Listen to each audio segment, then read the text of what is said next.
Hi friends, welcome to our channel. నువ్వుంటే నా జతక serial next ఎపిసోడ్లో ఏం జరగబోతోందో ఈ వీడియోలో చూసి తెలుసుకుందాం. సత్యమూర్తికి సహాయం చేసిన మిథున అసలేం జరిగింది అని తెలుసుకోవడానికి ఈ వీడియోని స్కిప్ చేయకుండా ఎండ్ వరకు చూసేయండి. సత్యమూర్తి దేవాలు ఇద్దరు గొడవ పడుతూ ఉంటారు.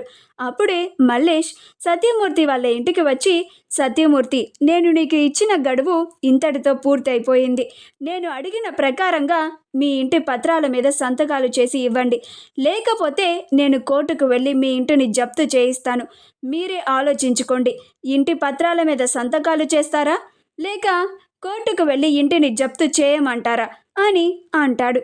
అప్పుడు సత్యమూర్తి, ఆ పత్రాలు ఇలా ఇవ్వండి మల్లేష్ గారు, నేను సంతకం చేసి ఇస్తాను అని అంటాడు. అప్పుడు దేవ చాలా కోపంగా, ఏంట్రా, ఎంత ధైర్యం ఉంటే నీకు, మా ఇంటినే జప్తు చేయిస్తానంటావా? జప్తు చేయించి చూపించరా, మరుక్షణమే నిన్ను మీ ఇంట్లో పాతి పెట్టేస్తాను అని అంటాడు. అప్పుడు సత్యమూర్తి, దేవా, నువ్వు ఇందులో జోక్యం చేసుకోకు అని అంటాడు. అప్పుడు దేవ, నేను జోక్యం చేసుకుంటాను నాన్న, ఎందుకంటే ఈ ఇంటిని నా కన్న తండ్రి ఎంతో కష్టపడి కట్టుకున్నాడు. ఈ ఇంటిని పోగొట్టుకుంటే ఆయన చాలా బాధపడతాడు. నేను అందుకే ఈ విషయంలో జోక్యం చేసుకుంటాను. రే మల్లేష్, నువ్వు ఈ క్షణమే ఇక్కడి నుంచి బయటకు వెళ్తావా, లేకపోతే నీ కాళ్ళని విరక్కొట్టమంటావా అని అంటూ ఉంటాడు. అప్పుడు సత్యమూర్తి దేవాని ఆపి పత్రాల మీద సంతకం చేస్తూ ఉంటాడు. అప్పుడే మిథున వచ్చి, ఆగండి మావయ్య అని డబ్బులని తీసుకొని వచ్చి, ఇదిగోండి మావయ్య, నేను డబ్బుల్ని తీసుకొని వచ్చాను అని అంటుంది. అలా మల్లేష్కి, ఇదిగోండి మల్లేష్ గారు, డబ్బులు తీసుకోండి అని అంటుంది. అప్పుడు సత్యమూర్తి, ఆగమ్మా, ఏంటిది అని అంటాడు. అప్పుడు మిథున, అప్పుని తీర్చడానికి డబ్బులు తీసుకొచ్చాను మావయ్య అని అంటుంది. అప్పుడు సత్యమూర్తి, ఆ డబ్బులను ఇవ్వడానికి నువ్వెవరమ్మా అని అంటాడు. అప్పుడు మిథున, నేను ఈ ఇంటి కోడల్ని అని అంటుంది.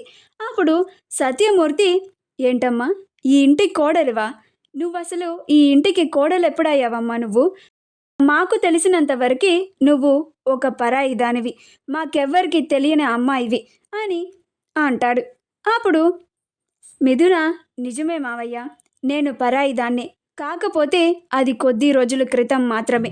ఎప్పుడైతే మీ అబ్బాయి నా మెడలో తాళి కట్టాడో అప్పుడు నేను ఈ ఇంటి కోడలినయ్యాను. ఈ ఇంటి సమస్య నాదయ్యింది. అందుకే నేను నా సమస్య అనుకొని ఈ సమస్యని తీర్చడానికి డబ్బులు తీసుకొని వచ్చాను. దయచేసి నన్ను ఆపకండి మావయ్య అని అంటుంది. అప్పుడు సత్యమూర్తి, వాడే నిన్ను భార్యగా అంగీకరించలేదు, అలాంటిది మేమెలా నిన్ను కోడలిగా అంగీకరిస్తామమ్మా అని అంటాడు. అప్పుడు మిథున, ఆయన నన్ను భార్యగా అంగీకరించినా అంగీకరించకపోయినా, మీరు నన్ను కోడలుగా ఒప్పుకున్నా ఒప్పుకోకపోయినా, ఈ బంధం తన తాళిని చూపించి నన్ను మీ ఇంటి కోడలిగా కట్టిపడేసింది, ముడివేసింది అని అంటుంది. అలా మిథున డబ్బుల్ని మల్లేష్కి ఇస్తూ ఉంటుంది. అప్పుడు సత్యమూర్తి మధ్యలో అడ్డుపడుతూ ఉంటాడు. అప్పుడు మిథున, మావయ్య, దయచేసి మీరు ఆగండి, మనం ఏదన్నా ఉంటే తర్వాత మాట్లాడుకుందాం అని మల్లేష్కి డబ్బులని ఇస్తూ ఉంటుంది. మల్లేష్ ఆ డబ్బులని తీసుకోకుండా అలానే చూస్తూ ఉంటాడు. అప్పుడు మిథున, తీసుకోండి అని అంటుంది. అప్పుడు మల్లేష్ ఆ డబ్బుల్ని తీసుకొని అక్కడి నుంచి వెళ్తూ వెళ్తూ, సత్యమూర్తి, ఊరంతా అనుకున్నది నిజంగానే చేస్తున్నావుగా నువ్వు అని అంటాడు. అప్పుడు సత్యమూర్తి, ఏమనుకుంటున్నారు అని అంటాడు. అప్పుడు మల్లేష్, ఊరంతా అనుకున్నట్లుగా నువ్వే నీ కొడుక్కి ట్రైనింగ్ ఇచ్చి డబ్బున్న అమ్మాయి మెడలో తాళి కట్టేలాగా చేశావు అని అంటాడు. మా వీడియో కనుక మీకు నచ్చినట్లయితే లైక్ చేయండి, షేర్ చేయండి, మా ఛానల్ని సబ్స్క్రైబ్ చేసుకోండి, పక్కనే ఉన్న బెల్ ఐకాన్ని క్లిక్ చేయడం మాత్రం మర్చిపోకండి.